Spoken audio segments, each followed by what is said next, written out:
Good afternoon, Space Fam, and welcome to Starbase. I'm Jesse Anderson, a Senior Production Engineering Manager at SpaceX. And I'm Dan Hewitt with SpaceX Communications. Awesome to have you with us here in Texas, Jesse. Welcome to Starbase. First time, right? Thank you so much, Dan. Yeah, my first time here, and it is mind-blowing. I went out to the pad this morning, and the scale of the vehicle is just insane. Dwarfs everything. And for those of you watching at home, in case you missed the news, Starbase is no longer just a cool name. It is now officially an incorporated city in Texas, and we'll have more on that a little bit later today. Yeah, right now, though, we are counting down to Starship's 9th flight test, currently targeting the very start of our window at 6:30 p.m. Central Time.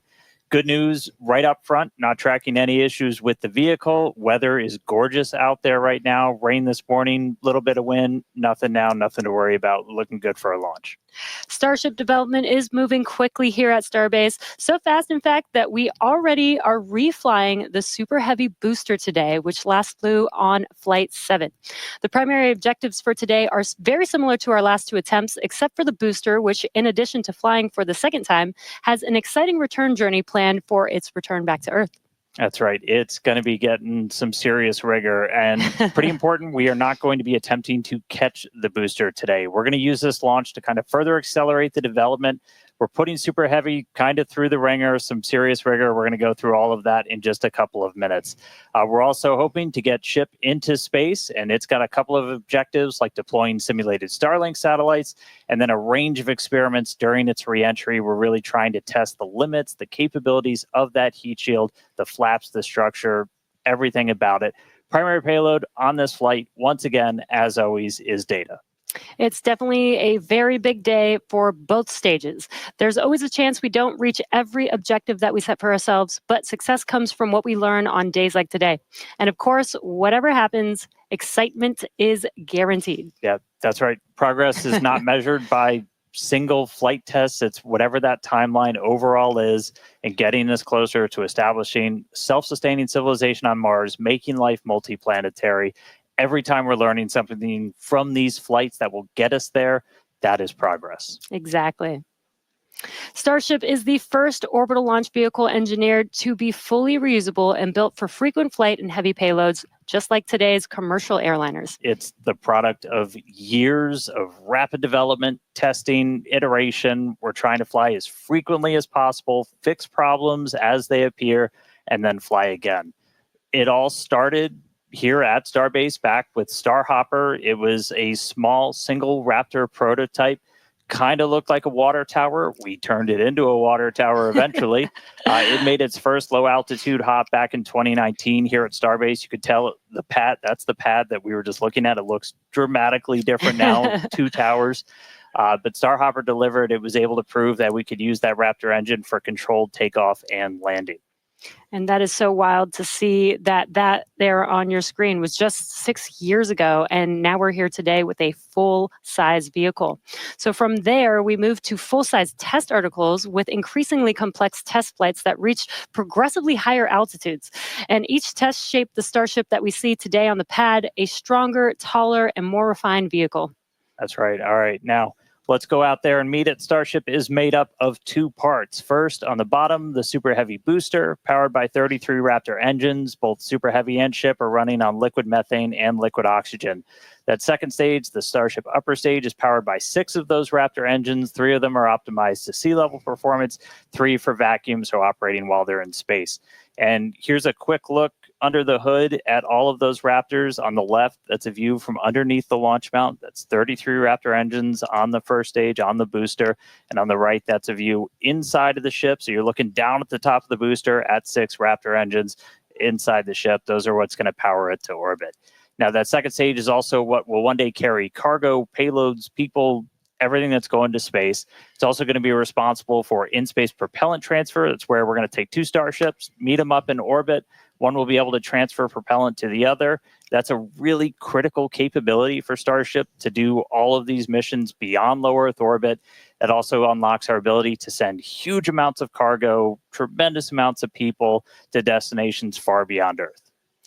Yeah, the Super Heavy booster is designed to launch, separate, flip, and return to the launch site where it can be caught by the chopsticks on the launch tower.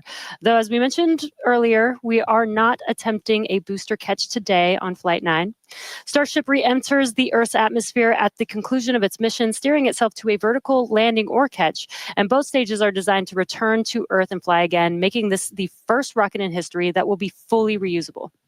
And then just in between the two vehicles is what's known as the hot stage ring. That's a steel structure that really takes the brunt of those ship engines as they ignite, protecting the booster while the ship's still attached to it. That enables us to do hot staging. It's faster, more efficient, kind of shutting everything down and then reigniting. Right now, that hot stage it's single use. It detaches from the booster as it flies back. But in the future, it's going to be integrated right into the top. And then on top of all of that, there's all of the infrastructure that's built up around it to support Starship. We call it Stage 0. That's everything, the launch pads, the propellant farm, launch towers, chopsticks that are catching the booster out of the air, stacking the ship, all of that. And you may have noticed we have a new addition out there near the pad. The orbital launch mount for Pad 2 has officially been installed. That's starting to come together. Just like Pad 1, Pad 2 has a launch mount. That's where you're going to put Super Heavy on top. We also have a launch tower with arms, a little bit shorter on that one. That's going to be used to stack the Starship on top, put the booster on top, catch the booster, catch the Starship. We did put the orbital launch mount on there. That's responsible for routing all of the propellant to the booster ahead of flight. Underneath it, you've got flame deflectors, the water deluge system to disperse all of those forces. The single piece we just lifted in weighs about 1,060 metric tons, which, if you're keeping score at home, that's the same weight as about 10 Millennium Falcons. It's heavy. That's a lot of Millennium Falcons, So Dan. many. We're also currently in work on Starship's brand new pad at Kennedy Space Center's Launch Complex 39A, and we're hoping to bring that online later this year as well. Tons of progress with Starship so far in 2025, and lots of incredible milestones still coming up. And we are still on track to lift off tonight at 6:30 p.m. Central Time. And right now, it's time to say hi to Chris, who's over there repping the West Coast Ops today. How's it going, Chris? Hey, Jesse and Dan, and welcome everyone to West Coast and Hawthorne, California. As you can see behind me, the crowd is gathering outside of our mission control room here in Hawthorne, and the excitement is really palpable as we continue to count down toward Starship's 9th flight test. Now, our mission control room here in Hawthorne usually serves as the mission control room for our Falcon and Dragon missions once they launch from Florida and California. Now, with Starship, all countdown and mission control operations actually use the same flight control team from the same location at Starbase, which you can see on your screen now. But as we develop a vehicle like Starship, we want as many experts watching over its various systems as we can. And that's what we use the mission control room here in Hawthorne for during Starship flight tests like today's. The folks in mission control, which you see now on your screen, are the responsible engineers for Starship's various systems. This includes things like booster systems, stage propellant, our ground stations, flight software, the loads, and the vehicle structures as well. And having this support gives the flight teams in Starbase immediate access to our engineers' knowledge, which is really, really important when we're making informed decisions very quickly in a test program like this. This setup has been great for Starship flight tests so far, as we've handled things like propellant temperature differences, as well as day of launch winds that can affect the loads placed on Starship structures during launch, and particularly during the descent of the Super Heavy booster back to Earth. So having all of these responsible engineers ready to support is crucial during Starship testing, where we place hardware in flight conditions quickly to iterate and make the best and most reliable rocket that we can. So it's definitely a full house, a growing full house here in Hawthorne for our 9th flight of Starship today.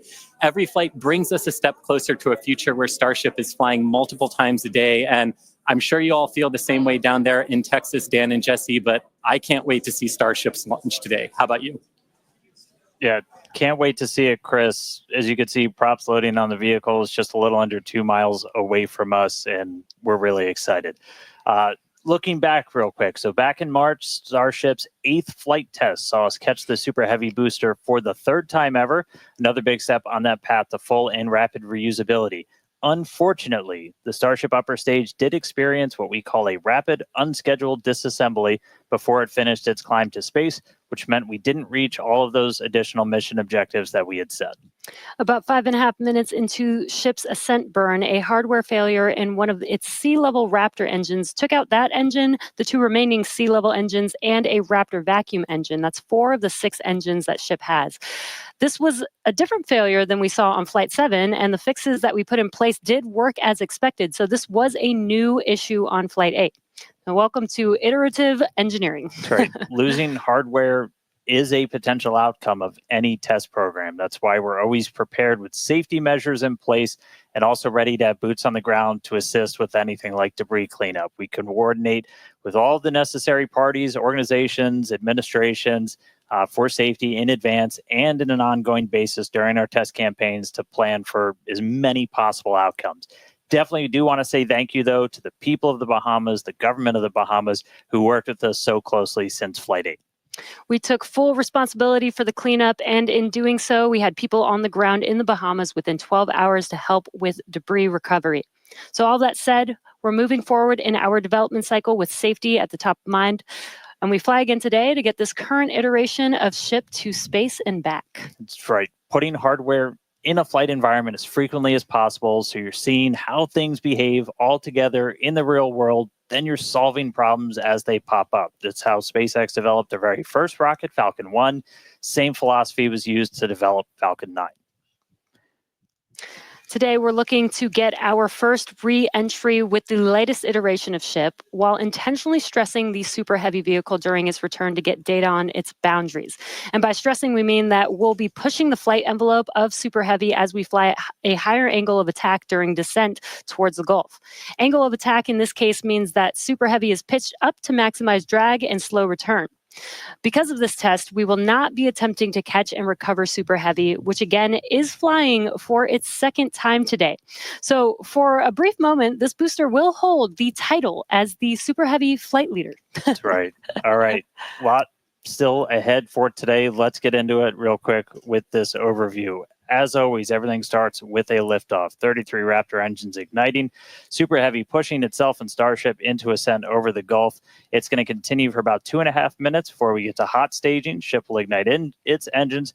Booster will do its boost back burn and begin its flight experiments back for a hard splashdown in the Gulf of America. Meanwhile, ship continues its burn into space. And ship will remain suborbital. We will be deploying 8 Starlink simulator satellites and then head towards re-entry. We'll relight a Raptor engine as well as test experiments during re-entry, such as missing tiles, metallic tiles, loading the vehicle's flaps, and then ship will attempt a flip maneuver. And if all goes planned, we'll conclude the test with a soft water splashdown in the Indian Ocean. So that's what we have on the menu for Flight 9 today. Whole lot. Flight 8's RUD taught us new lessons about Starship hardware, specifically the Raptor engines. And as we touched on earlier, the root cause was traced to a hardware failure in one of Starship's 3 center Raptor engines. Yeah, just since that flight, we've done more than 100 long-duration Raptor tests at our facility in McGregor. Huge shout out to that team for really putting in the work to better understand what happened. As a result, the engines that are on Starship's upper stage on the pad right behind us have a few changes. One of the key ones we did was additional preload on some of the joints, essentially some additional torquing, a new nitrogen purge system for the engines themselves, and made some improvements to the propellant drain system. After our first ever Super Heavy refurb campaign, we static fired with all 33 Raptor engines. This was a chance to see all the hardware operating together, and for this flight, our teams had an opportunity to make adjustments or hardware replacements for this first ever reflight of the Super Heavy booster. And then it was ship's turn. We took it through several static fires. First, we did this short duration single engine burn to simulate an in-space reignition of Raptor using those header tanks, those smaller tanks up in the nose cone. We also completed a longer duration 60-second burn with all 6 engines. So where you're really putting the entire propulsion system that's going to be used for the ship's ascent into space through the paces, making sure everything's working together before we go stack it on the pad. And in the end, these changes represent the core of our test program. And reflying a booster for the first time is a major milestone, especially so early in the flight test program. Now, Falcon did it in just over 30 flights. And Starship's doing it today on just its 9th flight. It's not wild just because of how much faster that is, but just how much bigger Starship is. Falcon 9 can lift about 23 metric tons into orbit. Starship is designed to lift 200. That is so exciting. And on top of that, we're also reflying engine 314 for its 3rd flight, which you might recall is the engine with a pie on the nozzle. And there you could see that engine there. It is a milestone, most definitely, but we do remain focused on getting to the point where no refurbishment is needed between any of the flights. Yeah, that means we want to launch it, bring it back, look at it, reload propellants, go again. That is really what's key. That is what full and rapid reusability will look like. We're coming to you today from Star Factory, our new 1 million square foot manufacturing facility in Starbase, Texas. The Super Heavy booster is the first stage of the Starship launch vehicle stack. It's the largest boost stage ever developed for any rocket ever. Having the largest rocket ever is a very cool engineering feat, but the thing that really makes a difference is the ability to rapidly reuse that rocket to launch many other missions. Reflying Booster 14 is an important first milestone in that we have proven that we can recover a vehicle, turn it around, and fly it a second time. But it's not a victory lap yet. From an operational perspective, an ideal state looks like a vehicle where very few things have to happen on it in order to take back off again. So we catch the vehicle, put it back onto the launch mount, put a new ship back on top with its payload, refuel, and take back off. And that same booster will come back to the launch mount, and we do the same thing all over again. Falcon is, reusing at a pretty high rate, and we get to go look at them and say, what did you learn? What is good? What is bad? And as we continue to build the Starship process. Zero-touch refurbishment really looks like a commercial airliner. The advantage we have on Booster relative to when we developed Falcon 9, for instance, is this was really designed from the outset for rapid reusability. We're using all of the flight test learnings from our version 1 and version 2 vehicles in our orbital flight test campaign to inform the design of our version 3 vehicle.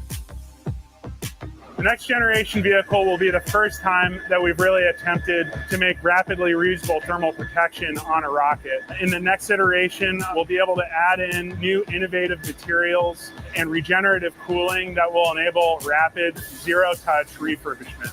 Rapid reusability, the ability to fly, turn the vehicle around, and refly again immediately is really the key goal of the Starship program. It is so cool to see our teams working together as Starship is learning from Falcon with reusability, and now we're seeing Starship do the same thing today. So all eyes on the rocket on the pad, getting ready to launch in just about 17 minutes from now. That's right. Looking at our levels real quick, we're a little bit more than halfway full on fuel and LOX on the booster, over 80% full on the ship. Still have to fill those header tanks, but everything looking good. We're not tracking any issues on the range. As a reminder, we watch sea states, air, and land around the launch site here and also over in the Indian Ocean where we're going to be doing our reentry. Not tracking any blockers to launch at the moment. Weather is gorgeous, has not been a concern all day for launch. We've been moving through all of our pre-flight checkouts pretty smoothly so far this morning, getting the ship and the booster ready for prop load, making sure guidance, navigation, and control are aligned. Everything's ready to go. You can see with the frost coming off, we're getting pretty full. We started loading all of the propellants on board both ships about 45 minutes or so before launch. They kind of stagger where we start with ship and then move into booster. We're going to continue loading these propellants on board until just about 3 minutes before liftoff. We'll close out on the ship first and then on the booster. But bottom line, everything's looking great. Not tracking any vehicle issues, range issues, weather issues. We're looking really good right now for a launch at the top of our window right at 6:30 p.m. Central. Yeah, seeing the propellant loading is making this getting more and more exciting. Today is going to be a wild ride for Super Heavy. We're putting the booster through several tests to expand the envelope on its capabilities and get flight data to make its return and catch more reliable. Now, another unique change in today's flight will be the addition of the first ever directional flip of the booster. That's right. If you followed previous flights and you kind of wonder to yourself, why does the direction of the booster flip seem random? Surprise, it's because it was. We've got a couple of views from previous flights where you'll see the booster kind of go in different directions. And it was really small differences in the thrust of those ship engines. As they started up, they would nudge the booster in an initial direction. And so the booster would essentially sense that and then lean into it, and it'll react, the engines will gimbal, and then it'll continue the flip. That was the easiest option technically, but you do take some performance hits, since you're essentially setting aside propellant to accommodate every single direction for a flip.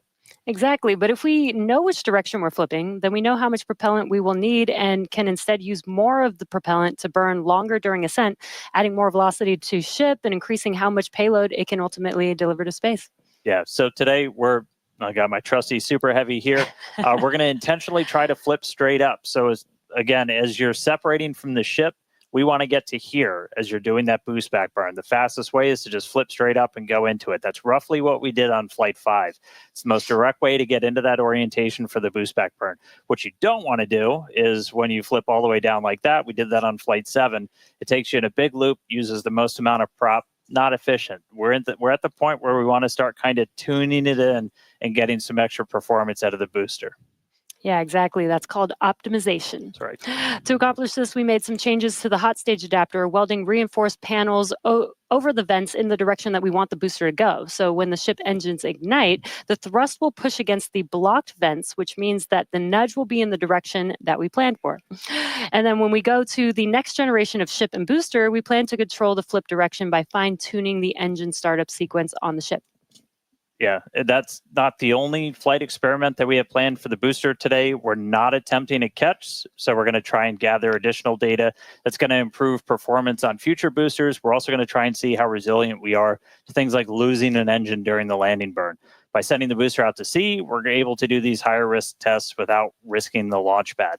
As you might have heard earlier, we're going to be doing what's called a higher angle of attack. Basically, instead of coming straight down, we're going to tilt up a little bit. That gets you more drag on the booster. You're able to use just aerodynamic forces to slow you down. The slower you're going at the start of that landing burn, the less propellant you need, because really you're just focused on slowing down as much as humanly possible when you fire that up. So by already going a little bit slower, we'll get some benefits to our performance and our reliability on those burns. Yeah, exactly. And there's definite uncertainty in how well the booster's grid fins and structure will be able to control its flight when we get into higher angles. So don't be surprised if it isn't a smooth descent for the booster down to its splashdown point today. The most important objective of this portion of the test will be getting actual flight data to help anchor our models. Now, we're hoping to fly the next generation of super heavy boosters at even higher angles of attack. So this test today will give us a better idea of what is feasible. Now, on top of all of this, we're going to see how resilient Super Heavy is to engine failures at the most critical times. Yeah, we're going to intentionally disable one of those 3 center engines and instead use an engine from the middle ring that's kind of right behind it. Those center engines are what we nominally use at the very last part of a landing burn. You're just kind of fine-tuning the booster's path into those waiting chopstick arms. This is going to act as a real-world simulation of a pretty scary situation where engines are not starting at probably the worst possible time, but we're going to do this without risking the pad. And then at the very end of the landing burn, we're going to cut one more engine off and go down to only those 2 center engines. The burn is going to end while Super Heavy is still several hundred feet above the Gulf, so we expect it to make a pretty hard splashdown today. So in all, pretty eventful day for the booster. And as many of you may know, water landings are actually uncommon for SpaceX. While other launch providers expend all of their boosters after flight, we land and reuse most of ours. All of these tests are going to help us improve future generations of Super Heavy until we reach its fundamental design, a fully and rapidly reusable and reliable rocket. All right, let's check back in with Chris in Hawthorne. How's it going, Chris? Hey, Jesse, my colleagues here in Hawthorne definitely agree with you. We can't wait to see the Super Heavy perform its second flight and see all of the work from our thousands of engineers and technicians in action today. Now, while this reuse milestone is incredibly important for Starship's development, Super Heavy boosters are not the only vehicles that we reuse here at SpaceX. We're big on reuse, and our Dragon fleet is another example of that reuse. And we actually control those Dragon missions from right here in Hawthorne in the mission control room that we talked about a little bit earlier. For Dragon and our human spaceflight program, this month also marks a big milestone for SpaceX, our 5-year anniversary of human spaceflight. Now, NASA astronauts Bob Behnken and Doug Hurley got us started back on Demo 2, which was notable for being the first time since the retirement of the shuttle program in 2011 that people launched to orbit from US soil. Now, in those 5 years, we have launched 17 human spaceflight missions, 11 for NASA, and 6 commercial missions, including Polaris Dawn, with our first commercial spacewalk in history, and From 2 earlier this year, which became the first human spaceflight mission ever to explore Earth's polar regions. We've flown a total of 66 crew in those 5 years, and we are expecting that number to grow significantly in the coming years. Now, most recently on our From 2 mission, the crew offered unique glimpses into the orbital spaceflight experience. And this was honestly just so cool to see. Thank you to our Starlink teams for making everything with the From 2 crew shared possible. This honestly made me feel like I was right there with them in Dragon. They were living, they were working, they were relaxing, they were doing their experiments while also having fun, basically just being people and inviting us along for the ride. And that was really meaningful. Being invited up there really showed how these are just the early days on the road to making life multi-planetary.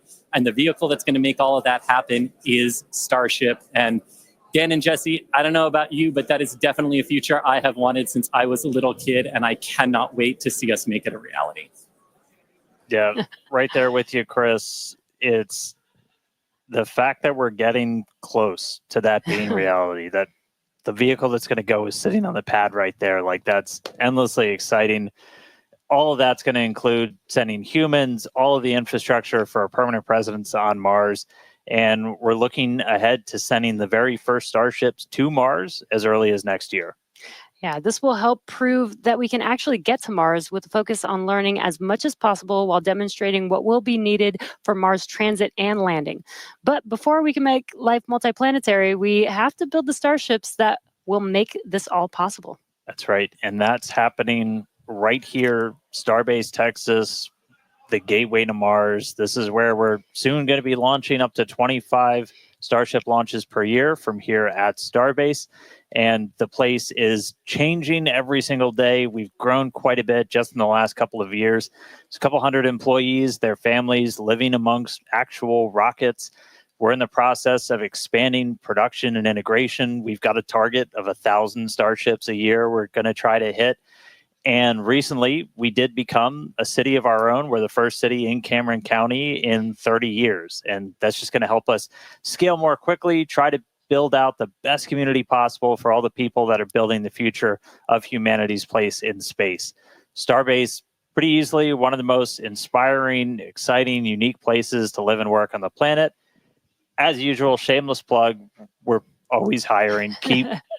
Come help us build the gateway to Mars. Visit spacex.com/careers. You can see all of our openings. And this is my first time in Starbase. And Dan, the Star Factory is a manufacturing engineer's dream. To be able to build a factory like this at such a large scale with such a large scale vehicle is so wild to me. And though I'm just visiting, Chris is hanging out right where I call home base. So let's check back in with Chris in Hawthorne. Thanks, Jesse. Yeah, everything here in Hawthorne is looking good. The crowd is gathered, really excited to watch the hard work of all of their colleagues come to fruition here for Starship on its 9th flight test. Not tracking any issues. We are excited to watch Starship do its thing today, make it halfway around the world, and test a lot of those critical in-space maneuvers and operations that will be vital for the program's continued operation. So Dan and Jesse, we can't wait for liftoff. Let's have a good flight today. Thanks, Chris. Now, if you're just now joining us, where have you been? But we're glad that you're joining us now. We are at T-minus just under 6 minutes until liftoff of the 9th Starship test flight. So far, the range is looking good. All the airspace and trajectory area that we are going to be launching through is looking good for our test flight today. Weather has been great. It was a little rainy and windy this morning, but it cleared up. It looks beautiful out. here in Starbase, and propellant loading continues on both stages. All right. Yeah, it is continuing. We're a little over 90% full on our booster. We are pretty much full in the main tanks on ship, filling up those header tanks. We're going to continue loading prop for about 2 more minutes. Once we're done with that, you've got just under 11 million pounds of liquid propellant spread across those 2 stages. After we get through all of that prop load, our stage 0 will get ready. The ground systems will go through pushbacks, clearing all of those fluid feed lines back to the propellant farm, getting ready for launch. We did just see they did a flap wiggle check, so the final flap check on the ship. We're doing final alignments of the guidance, navigation, and control system, our thrust vector control, essentially our steering, checkouts of the flight safety system. So everything progressing right now. If we do need to hold, that can come at T-minus 40 seconds. That's a point built into the countdown where we can pause to wait for any final checkouts, pressurizations, anything that we need to complete. We can hold there. We will only hold there if we're tracking an issue. We're not currently tracking anything that will hold us at T-minus 40 seconds. But if you've seen a Starship launch before, they can happen. We can push through them and then launch that day still. Exactly. But when we do pass through T-minus 40 seconds, a number of events will occur in rapid succession. The ground spin and ignition systems come up to flight pressure, ship goes to internal power, and then after that, the quick disconnect or QD, arm lockout is removed in preparation for retraction just shortly after T-minus 0. And once we pass T-minus 40 seconds, we do still have the ability to recycle the count under certain conditions back to T-minus 40 seconds, and then hold there to assess what happened and see if we can proceed again back down to T0. Yeah, there are a couple of things, kind of gates in that timeline that if we pass through that and we hit a hold, we'd have to scrub for the day. One pretty visual one will be if the water starts flowing for that deflector system that's underneath the launch mount. That happens right at around T-minus 10 seconds. For flowing water, we can't turn it off after it starts. And if we hit a hold, we're scrubbed for the day. We would need to refill those water tanks. We would also at that point need to refill all of the propellant tanks, as 11 million pounds of propellant is a whole lot. We can typically do that in about 24 hours, so we can always turn around to try again tomorrow. But we are coming up on 3 minutes away from liftoff. We should be hearing that we're closed out of prop load on the ship at this point. Booster coming up shortly. Wow, the weather just looks amazing there with Starship on the launch pad. Just about 2 minutes and 45 seconds from T0 with a lot of objectives for today. The booster, the Super Heavy booster flying today, will be flying for its 2nd time. Last flight was on Flight 7 and just turned around in 2 flights, which is pretty incredible. I'm super excited to see that booster fly again. All right, we did just hear we are going to hold at T-minus 40 seconds. So we'll pass along some more information once we hear that reason. But again, that's not the end of the day. We can hold at T-minus 40 seconds for quite a few minutes. We eventually have to start looking at our temperature of all of our propellant on board. That's usually what drives us to, if we've held too long, we have to stand down for the day. So we are expecting a hold at T-minus 40 seconds. Sounds like we're going to be doing some additional checkouts on the booster Raptor while we're at that T-minus 40 second mark. So we will expect to see the clock pause at T-minus 40. And then again, we've got a couple of minutes. They can work through the issues. If we're able to clear them, we can still launch today. If it's something that we can't, we can always stand down, turn around, recycle, fly again tomorrow. Again, that's really important. This is what terminal count is exactly for, is to be checking the vehicle, monitoring the vehicle systems as it makes its way down to T0. And again, this gives us the ability to catch anything and be able to hold, as Dan has been saying, and recycle if we need to, or pause so that we can work through those issues and see if it's something that we need to stand down for. And as Dan mentioned, we will be holding at T-minus 40 seconds, so in about 20 seconds from now. Yeah, so we'll hold there. And they'll work through these final checkouts on, sounds like just one of those Raptors on the first stage on Super Heavy, which as you said, we're reflying it for the first time. 29 of those 33 engines have already been used in a launch, one of which has already launched twice, and twice will go for and its is getting ready for its third All right. time. And you just heard our flight director for the day, Joe Sliker. He just shared that we are going to hold at this T-minus 40-second mark. Keep an eye on one of those Raptor engines on booster.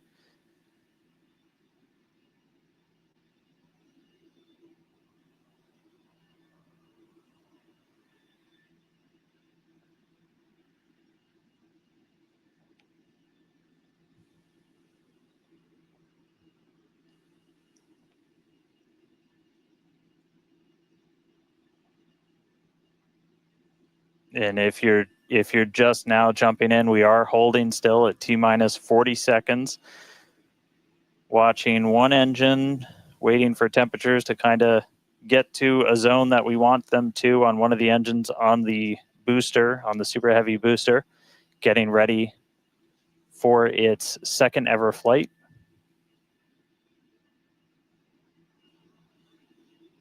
We'll just continue to hold. Again, we can hang out here for several minutes. We held for a while on the first attempt last time and then cleared it, and then we triggered a different issue on the ground side. But again, this is exactly what it's for. This gives us the best chances at success. And the clock is rolling. There we go. All right. T-minus 30. Let's listen in. Watch that first flight proven Super Heavy. Get ready to take off from Starbase.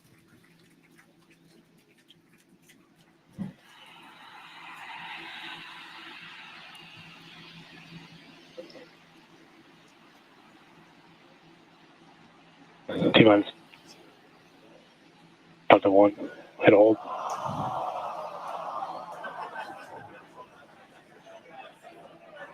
We did have a hold, and looks like the clock jumped back to T-minus 40 seconds.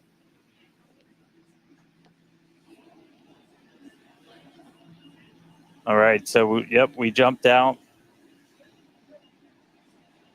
I did not see the deflector go off.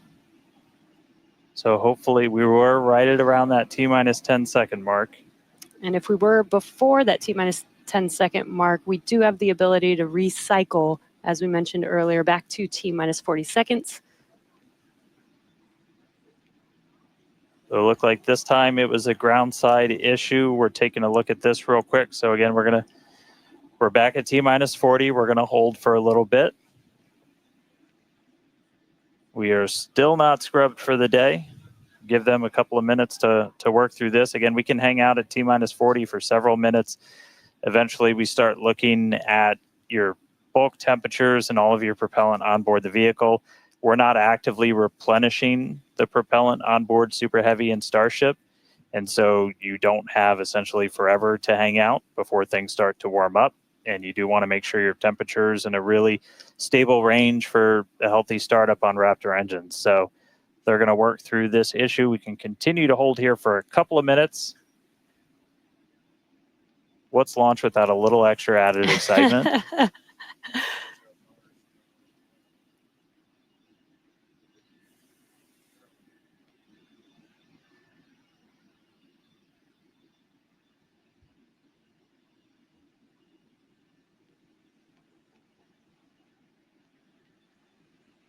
All right, so cumulatively, we've held for a little over 3 minutes between the two holds. Again, this is a ground side issue on our tower. The techs are looking through the data right now to see if it's something that we can either work through or if it would cause us to have to stand down. So we're continuing to hang out with them, holding at T-minus 40.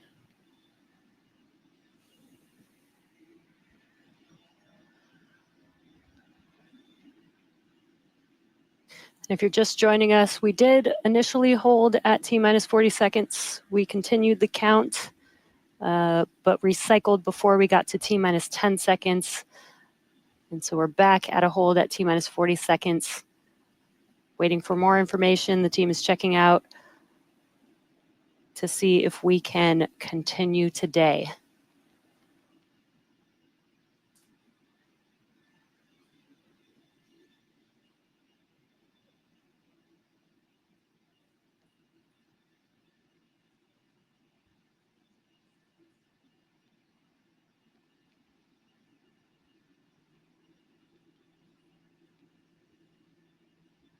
And we're continuing to hold here at T-minus 40 seconds. We've been holding for just about 5 minutes now as the teams evaluate if we can continue to T0 for Flight 9.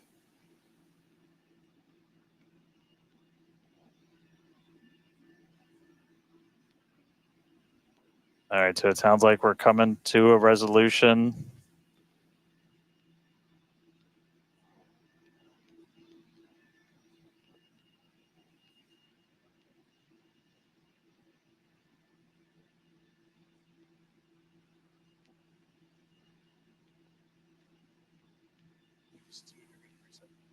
All right, so we are getting to a resolution. We're going to reset everything.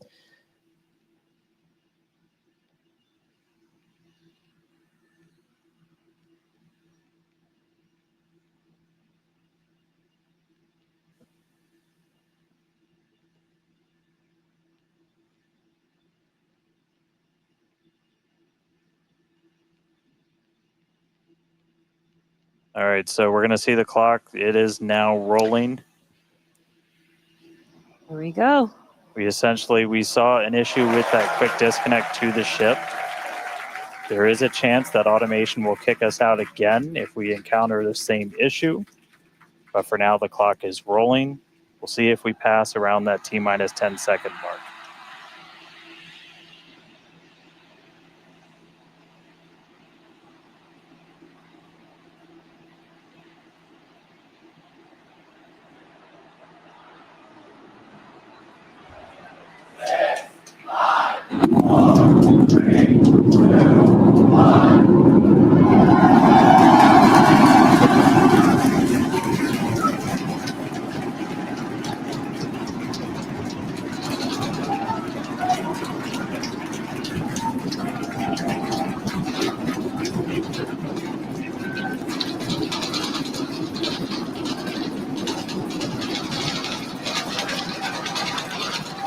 Your rapid fuel pressure nominal.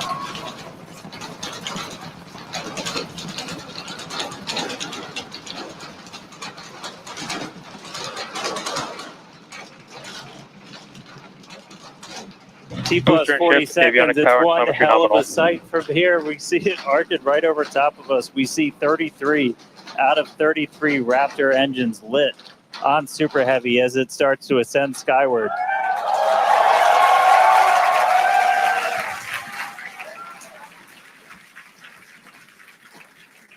Coming up on maximum aerodynamic pressure, then only about a minute and a half until we get into hot staging. Wow, Dan, that was incredible. We could feel the building shaking here, feel the vehicle's power. Now we're just about a minute away from shutting down those engines on the booster. Again, this booster is flying for its second time today. All right, so hot staging coming up a little under a minute. We're going to see all but the 3 center engines turn off on the booster. So our version of MECO, most engines cut off. And then just a few seconds later, hoping to see 6 engines ignite on ship to push it away.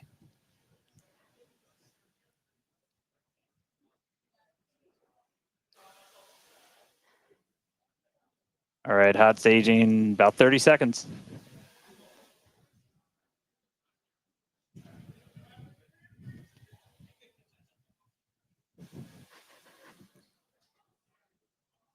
And definitely keep an eye on which way the booster flips. First ever directional flip we're going for today. Should flip straight up.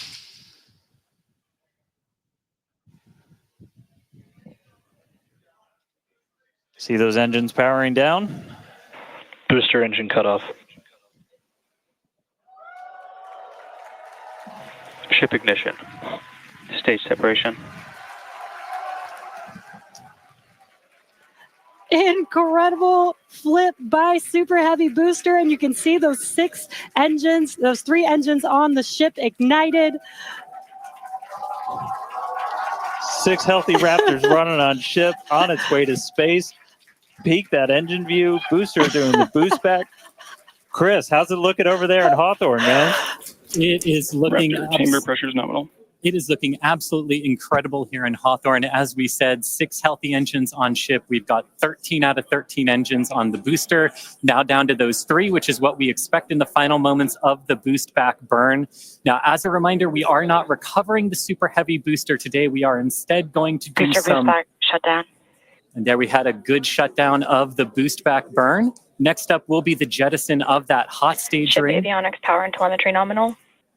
Great call out there that everything looking nominal aboard the Super Heavy vehicle, which is returning to Earth. And we're going to be doing some experiments with it, including a higher angle of attack re-entry, as well as some engine tests as it gets closer to the Gulf. We are, again, because of these tests not recovering it, we are sending it to the Gulf on purpose to do those tests. But again, you see the booster on the left-hand side of your screen. You see ship with 6 healthy engines continuing its ascent to its planned suborbital trajectory. Everything going very well so far for Starship's 9th flight. Now 4 minutes, 15 seconds in. Great views from inside of the aft engine area of ship there, looking at those 3 sea level and 3 Raptor engines on the right-hand side of your screen. The booster doing its LOX dump, that liquid oxygen dump. So because we don't need some of that liquid oxygen propellant in its tanks, we vent that propellant out to lessen the booster's mass as it comes in for its landing. Just absolutely gorgeous views watching these 2 vehicles do their respective things in the skies over Texas here today. And Dan, we're approaching the 5-minute mark into the flight. Super Heavy is descending rapidly. What can we expect here in the next few minutes as it does its atmospheric tests? Yeah, now as we had talked about, Super Heavy might not have a very smooth ride down. We're going to be putting it through this higher angle of attack. So we're kind of pitching it up a tiny bit, increasing drag. We've done this in wind tunnels. We've done this in computer modeling. It shows that sometimes the control isn't great, but only one way to really prove it out, and that's to get real world data. So here comes Super Heavy. It should be igniting for its landing burn in just about 40 seconds from now. And we are going to relight 13 engines, then bring that down to 3 engines. As we talked about earlier, we will be intentionally shutting down. We will be shutting down one of those 3 center engines intentionally to push the limits of the Super Heavy booster. Ship Raptor, chamber pressure is nominal. And continuing to see 6 healthy engines on the ship. 3 sea level and 3 vacuum engines still ignited as the Super Heavy booster is making its way back down to Earth. We can see those grid fins doing some heavy work. Booster landing startup. Ignited for our landing burn.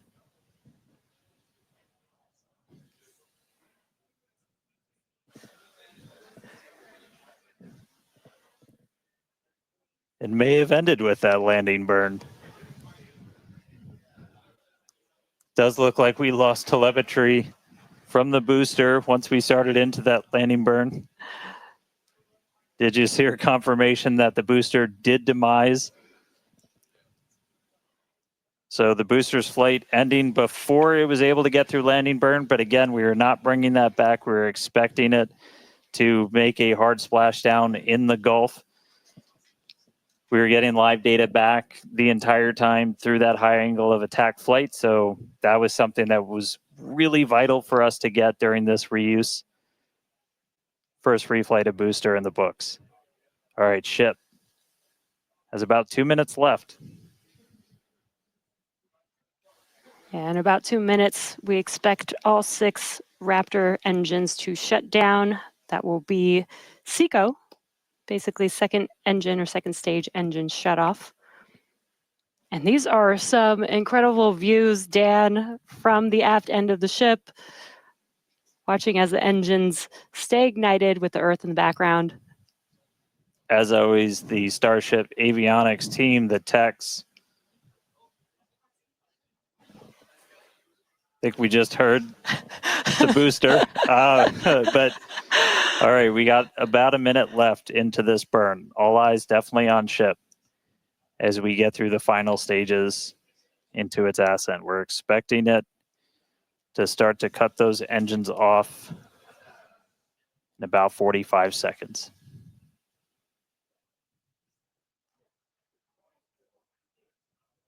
Terminal guidance.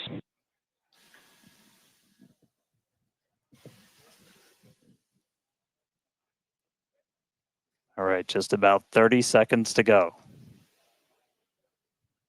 We're in terminal guidance in the final stages of this ascent burn.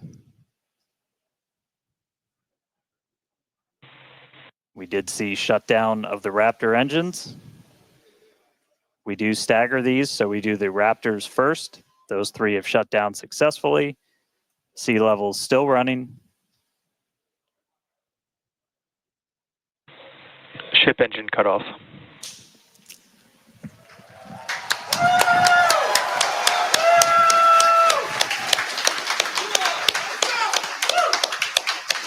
Ship engine cutoff, the 3 most beautiful words in the English language. And great call out that we had nominal insertion.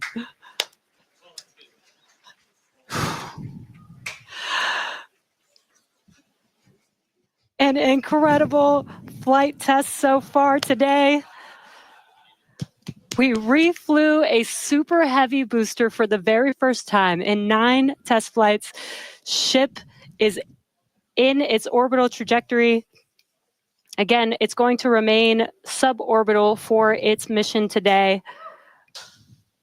But it ignited It ignited all 6 of its engines and made it all the way through SECO just now.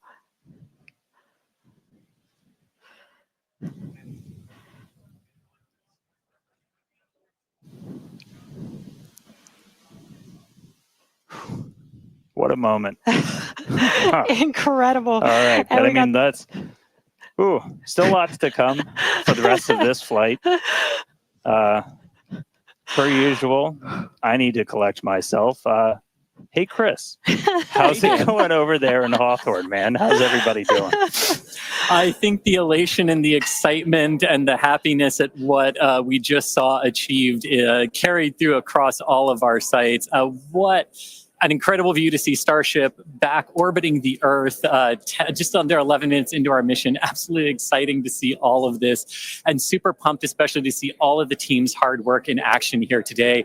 As guaranteed, it has been an exciting evening so far for Starship's 9th test flight. We lifted off a little bit after 6:30 p.m. after a couple of holds that were triggered at the T-minus 40-second mark, but we were able to clear those, one on the Raptor, one on the tower, and we were able to lift off successfully from Starbase. 33 out of 33 Raptor engines lit on the Super Heavy, all 6 engines lit on Ship, bringing it to its planned suborbital trajectory around Earth. But as Dan said, we've got a lot still coming up in our flight sequence. So coming up at about T plus 18 minutes, 26 seconds, we'll have the first deployment of simulated Starlink satellites planned from Starship.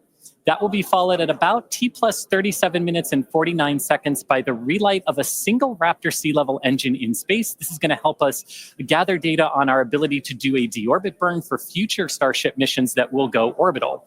And then, of course, one of the biggest tests yet to come is the new heat shield modifications to Starship. And that'll start with re-entry into Earth's atmosphere at about the T plus 45 minute mark, which should take about 16, 18 minutes to complete.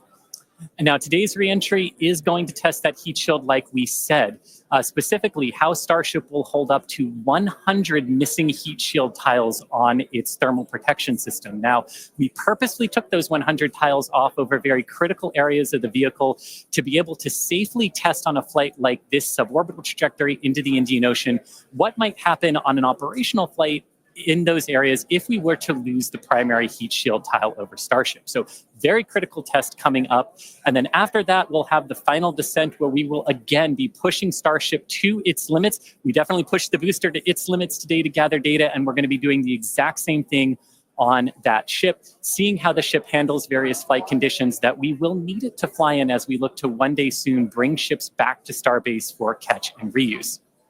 Now, while there are payload simulators on Starship for deployment today, as we will see in a few minutes, the primary data and the primary payload for today is the data And today, just like with Starship's previous test flights, that data is coming to us courtesy of our Starlink network. In fact, it is from Starlink that you are seeing these wonderful views of ship in space right now. So, and I can't wait to see Starlink really provide those epic views and that data transmission during reentry, which is very, very critical to getting that data during reentry. So, Dan and Jesse, it's been an exciting day so far. There's more to come as we get ready for Starship's first ever payload deploy. What can we expect next here in the next few minutes? Thanks, Chris. Just going to reiterate, thank you to the Starlink team for these incredible views today. In a few minutes, Starship will deploy 8 Starlink simulators, similar in size to our next generation Starlink satellites.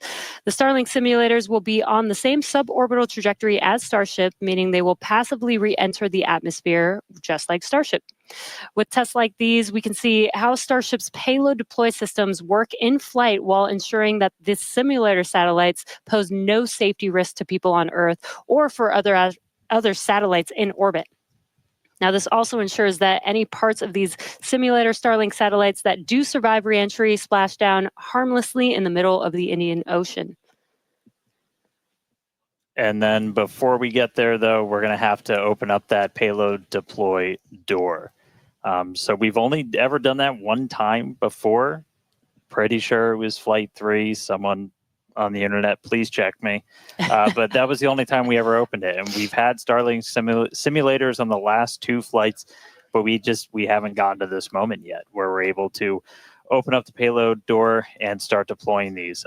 It's going to be pretty cool. We've got them stacked inside of the Starship payload bay, and we'll have potentially a couple of views. You saw one camera pop up. Oh, there we go. Look inside of the payload bay of Starship. You can see them stacked down in the middle of your view. There's kind of 4 on either side, so they're sandwiched on top of each other, a stack of 4 right behind each other. And then we're going to pop the door open. It's on the right side of your screen, so we'll see that open up and then start firing those Starlink simulators out into space. We are expecting the payload door to open in a little over a minute from now. And then once that payload door is open, about a couple minutes later is when we will start dispensing those Starlink simulators. That's what a view great right view. at the bottom of the stack. So should be able to see them kind of firing out from right there. So really cool. And eventually these are going to carry dozens of the next generation of Starlink satellite into space, and those are going to enable some truly insane things in terms of speeds from space and what we're able to do. Starlink's been really great for Starship, obviously. Getting live video back is really cool, but just the amount of high-speed telemetry, everything we're able to get back is insane. And for a development program, that's kind of everything. We're in excess of 130 or 160. My numbers are fuzzy right now, just like my brain is, but well in excess of 100 megabits per second of downlink. And a lot of that gets eaten up by video. We've got dozens of cameras across Starship. We added several more for this flight. You saw a couple of those as we have essentially 360 degrees. Oop. Open the pod bay door, Hal.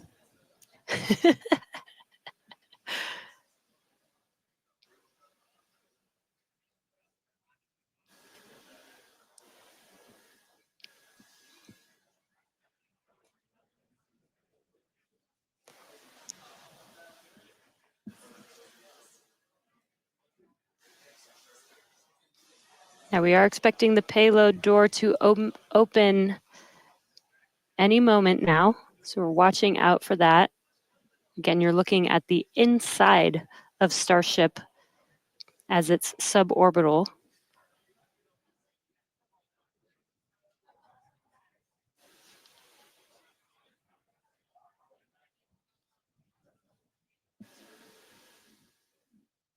Well, we heard the door open was in progress. It was unable to actuate all the way open, so they are going to close it back up. Hal told me no. said, I'm sorry, Dan. Can't do that. Looks like we won't get the door open today. But that's okay. This is why we obviously test. a test we want to be able to do before we're deploying full-on Starlinks. But the real focus for this, now that we are in space, is getting to that reentry. That is the most critical phase of Starship that we still have to prove out.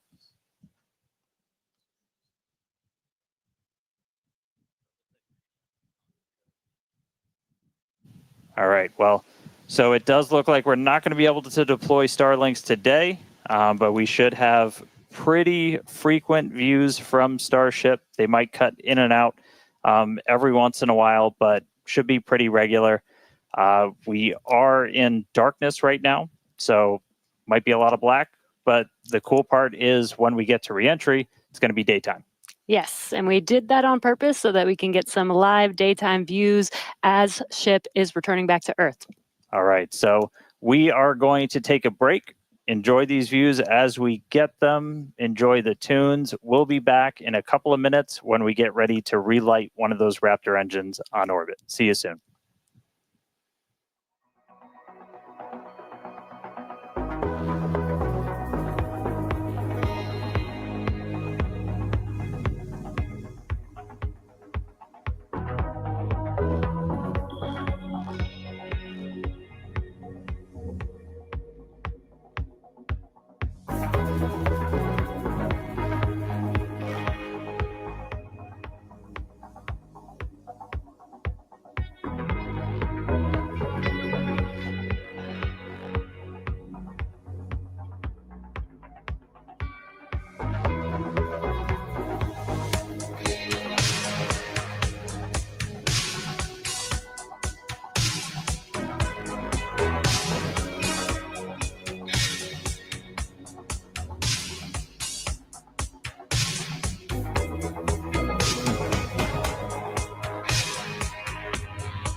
All right, if you're just tuning in, we are about 30 minutes into today's flight test, and the ship is on its suborbital trajectory. As you can see in some of the views and from some of the telemetry, we are in a little bit of a spin. We did spring a leak in some of the fuel tank systems inside of Starship, which a lot of those are used for your attitude control. And so at this point, we've essentially lost our attitude control with Starship. We are still on a path toward reentry. We are suborbital, so no matter what, we are going to enter. However, this lowers the chances for it to be a controlled reentry. So if you think back to Flight 3, when we had something similar happen, just the end symptom of a loss of attitude control, we were in a roll by the time we hit reentry. So we are going to re-enter. We should hopefully still have views. The Starlink satellites are pretty robust to still maintaining contact. We've got 4 of those terminals on the vehicle, and they're pretty robust to maintaining contact even when we are in a spin, essentially. So we should hopefully continue to keep live views. It's going to still be dark until we get a little bit closer to entry, as we are a little bit, we're coming up on Africa. I believe we do swing just to the south of that continent. And by the time we start heading out over the Indian Ocean, we'll start heading into a sunrise. So not looking great with a lot of our on-orbit objectives for today, where we were hoping to do the PES deploy and relight an engine, and then really importantly, get into that controlled entry to really put the heat shield through the ringer.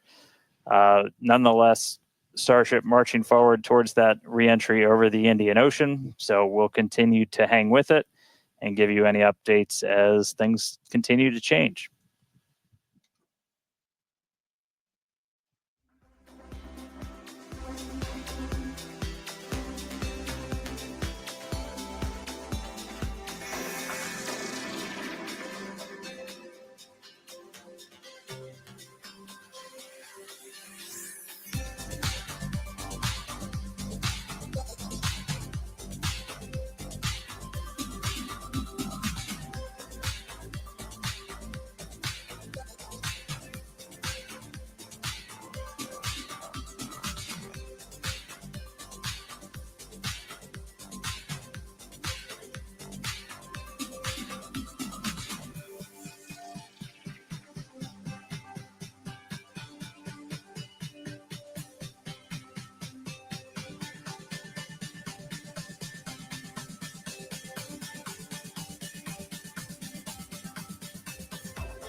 All right, so 36 minutes, 15 seconds into today's flight tests. You're seeing some flat movement here on the ship.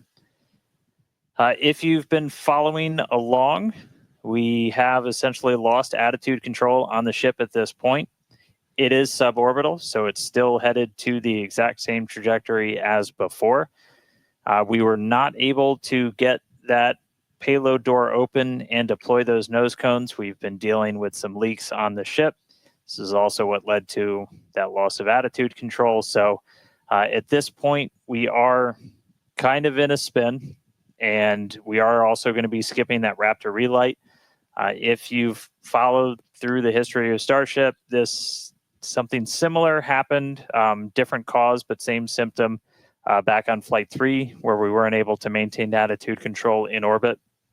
And so we're going to skip the relight of that Raptor engine while we're in space.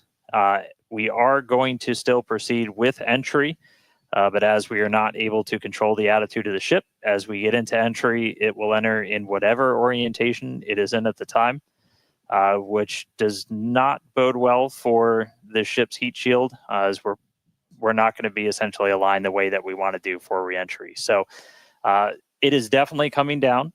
It is definitely heading to the Indian Ocean, but our chances of making it all the way down are pretty slim.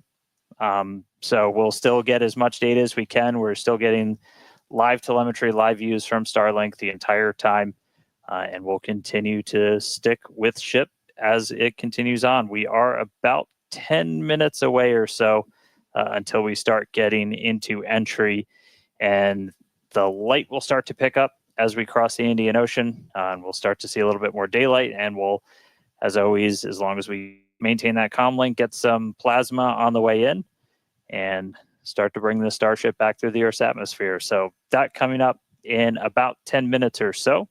So we'll check back in with everybody in a little bit.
And if All you- right, so we are 42 minutes and change into today's flight test. You're seeing the light show start as Starship is getting closer to its reentry. If you're just tuning in, we were able to successfully make it to orbit, run into a couple of issues as we've coasted to our entry point over the Indian Ocean. At this point, we had lost attitude control of the ship and entered into a spin. The team made the call to do what's called passivate the vehicle. So we're essentially venting all of the remaining propellant overboard, and it's going to make an uncontrolled reentry. Important to note, this is a contingency that is planned for, and we clear the zones in the Indian Ocean where these entries could take place. So we're not going to come down exactly where we would have had nothing happened, but we do clear a tremendous amount of space out in the Indian Ocean in the event that we run into this. We understand that there are always risks essentially with these flight tests with the hardware, but we don't really accept any compromise when it comes to protecting people. And it is one thing to note is we will actually still re-enter in our planned airspace zone, which is good. That is exactly what we planned for. We do plan for if something does go a little bit off nominal, that we have enough airspace cleared out for situations just like this. Yeah, re-entry is still just that really critical phase that we need to try and gather as much data, as much information as possible. Is a fully reusable heat shield has never been flown before, history of space flight, and that's something that Starship still has to crack. And so we had a whole range of experiments on this one at this point, and we just started to lose some of our cameras. So it's very possible that we'll start to lose contact with Starship a lot sooner than we would have if it was a nominal reentry. So we are expecting it to break up essentially on its reentry over the Indian Ocean. So not able to do a lot of our on-orbit objectives today, but just the fact that we, got it into space was just a really big moment for a lot of the team. Yeah, and another thing to note is that Super Heavy did fly for its second flight today. It first flew on flight 7, and it made it all the way to our shutdown of all the engines and stage separation, getting ship into its suborbital trajectory today. It did ignite its 13 engines, but it did demise at that point. We did plan to fly it back down to Earth at a higher angle of attack, and we do expect it to stress the vehicle a lot more than what we've seen previously. So it's not unexpected that we did lose the booster before we got to the actual landing. Yeah. So we're gonna continue to hang out and see if we get any updates on ship. It does look like we might be getting some video back soon. There we go. So this is a view essentially on the top part of Starship. You're looking up at the payload bay and towards the nose cone. So views are going to be a little bit scarce potentially, as again, we are in essentially a tumble. We had lost that attitude control. So Starlink, when it's able to connect, able to feed this down. We are at the phase where we would expect entry to start within the next minute or so. So we are entering uncontrolled, but again, we're entering into an airspace and a sea space that is cleared and monitored in advance of launch and before we get to this phase. And with the views that we are able to see, you are seeing a lot of that plasma build up. During reentry, we do expect the vehicle to see about 1400 degrees Celsius. And there you can see the flap feeling that temperature there, a little bit melting away. But as we expected with the spinning of the vehicle. We are no longer controlling the attitude of the vehicle. So this is now at this point in the test flight, it is expected to see to demise a little bit on its way back down to Earth. Yeah, and so we'll stick with it for as long as we're kind of getting any reach back from the ship as it starts to make this reentry. But yeah, so it's re-entering actively right now. And again, we did do what's called passivation. So you essentially vent all of your excess propellant overboard before you hit the atmosphere. That's a safety measure we can take on the ship while you still have contact with it. So that was done. It's now coming down in the predetermined hazard area that was cleared ahead of flight. Not controlled, so we're not going to get all of that reentry data that we're still really looking forward to. This is kind of a new generation of ship. It has different flaps, improved heat shield, a whole lot of things that we're really trying to really put through the ringer. As there's a whole lot we still need to learn before we get to kind of the next step that we're hoping for, which is going to be that ship going orbital and eventually coming back here for a catch. So getting through one of these fully is going to be really important. It's not going to be today, but we are just going to stick with the ship, see what else we can learn as it makes its way through the atmosphere and brings an end to the 9th flight test. So we'll stick with it.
If you're just now joining us, we did have an on-time liftoff from Starbase, Texas at 6:30 p.m. Central Time of the Flight 9 vehicle.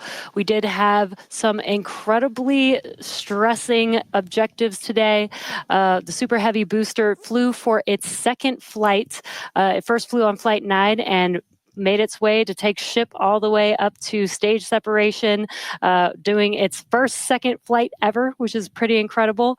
We did lose the booster on the way back down as we did fly it back down at a higher angle of attack. So as expected, we did have it demise on the way back down. Yeah, we were able to get all the way to that landing burn though. So we made it through that higher angle of attack. So a lot of great data that's going to help us improve those future booster flights. Yeah, we did do the directional flip and it worked. Yep. It was actually Flipped a great right view direction that we saw.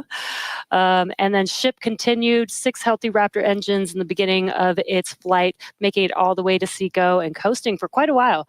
We made it to the expected time that we would open up the payload door. Unfortunately, the door did not open as we expected it to, so we did not deploy the 8 Starlink satellites.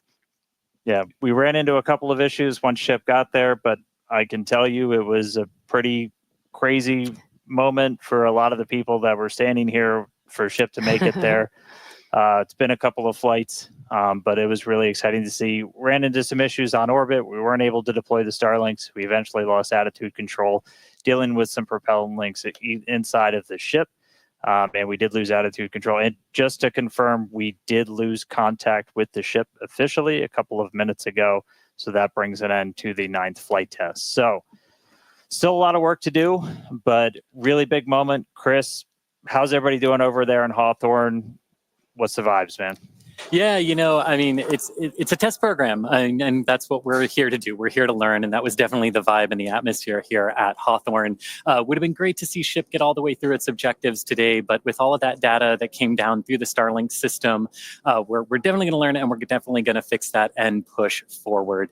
Also, great to see the responsible engineers here in Mission Control talking with the flight control teams in Starbase. We talked about how it's great having that expert knowledge on console to be able to go to at a moment's notice, and that really helped us make the right decisions in orbit today when we decided to passivate the vehicle. So we will be here looking forward to Flight 10 and some success on future flights.